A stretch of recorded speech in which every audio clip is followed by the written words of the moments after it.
Ed ora è in nostra compagnia un graditissimo ospite, il primo ospite di questa sera, nonché il vincitore della prima edizione dell'allora fu Talenti Emergenti, che era uno dei pochissimi ballerini a partecipare in gara. Per il momento voglio salutare il nostro Vincenzo. Ciao Vincenzo, buonasera. Salve.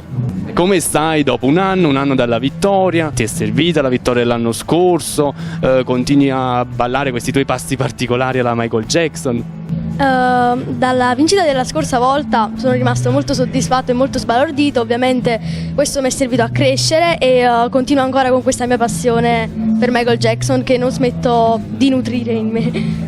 E invece stasera con tutti questi cantanti in gara qui, anche se non è la tua arte vera e propria, però vorresti porre un consiglio umano per come si dovranno comportare, ecco, a loro che gareggeranno e magari pure al vincitore, cosa gli vorresti suggerire per come affrontare, ecco, quello che ci sarà dopo? Beh, a tutti quanti io suggerisco di credere in se stessi e di non smentirsi mai, cioè di sforzarsi al massimo per dare il meglio di sé. Poi al vincitore ovviamente consiglio di nutrire questa grande occasione che la vita gli ha dato e di crescere sempre più.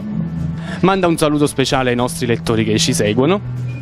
Ciao a tutti, io vi auguro tutto il bene di questo mondo e spero che possiate andare avanti nella vita.